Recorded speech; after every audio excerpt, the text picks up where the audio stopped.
live in a society which tells us not to sacrifice too much, because putting others first before ourselves only leads to dissatisfaction and unhappiness. Well, if that were to be true, our heroes would have been a miserable bunch. But they are not.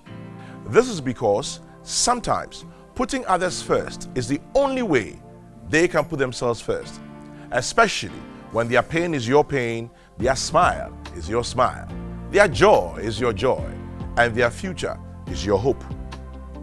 This is MTN Heroes of Change, and it's brought to you by MTN Ghana Foundation.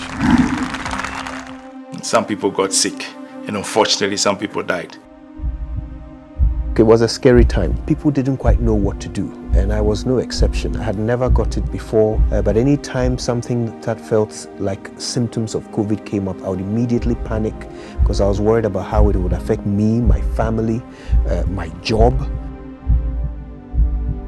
Because we have a national influenza center that looks out for respiratory disease, when the reports came out about this strange respiratory illness in China, we already had the capacity to test for human coronaviruses.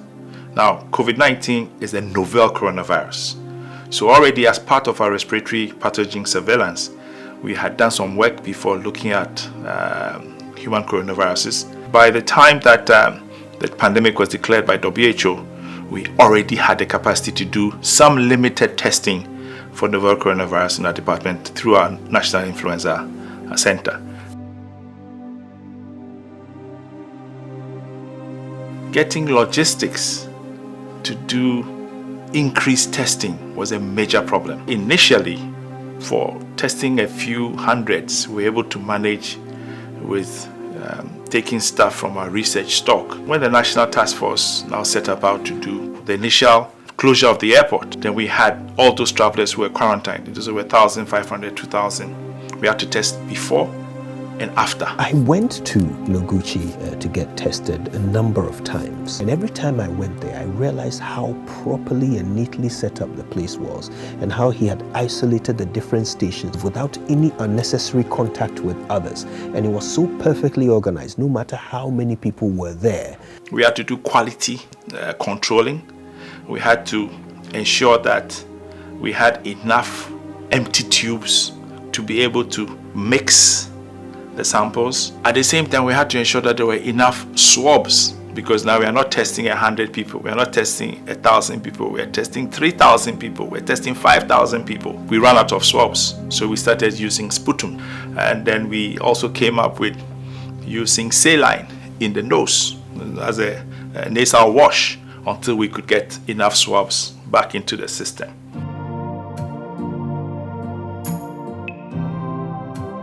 I thought above all of Professor Ampofo because of the fantastic role that he played in the testing scheme that there was in our country.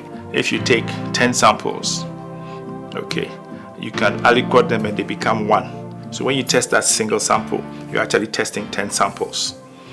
Now, if this single sample is negative, then all 10 are negative. So you put them away, then you move on. We've tested about 2.4 million Ghanaians since COVID reared its head. If your testing rate is 1%, you can actually test 100 samples before you find one positive sample. And that will mean unpacking only 10 samples to find which one is positive. It's been possible because of the innovation that Professor Ampofo helped Ghana to adapt to, which is the pool testing system, and also by expanding our testing capabilities to onboard private testing labs. We came up with the national guidelines for PCR testing in Ghana. We thought it's prudent to have a testing center ourselves, and there was no other person to fall on again. So he helped us on this journey, the training of our staff, quality standards for the lab, and he helped us set up our lab. Prof. Ampofo's work speaks for itself. He's a person of such high repute. He brought sanity and calm to what could have been a chaotic endeavor. He's willing and available to respond to whatever the needs may be. He has a great personal relationship with people in his lab.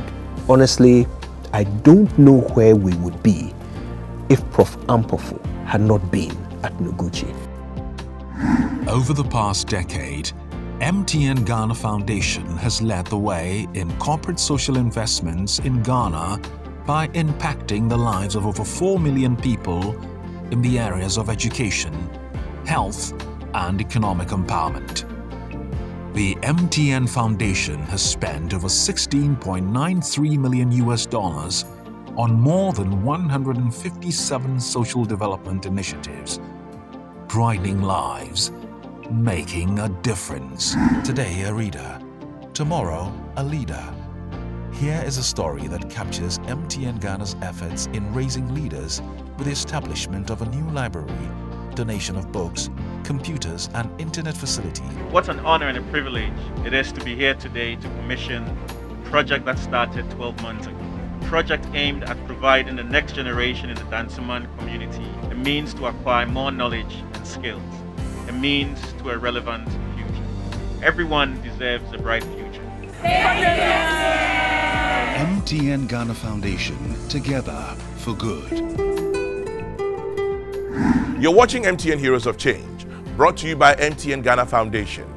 Remember to join us every week as we celebrate our heroes who are making an impact in their communities all over Ghana. Next week, there's another story. Thanks for watching.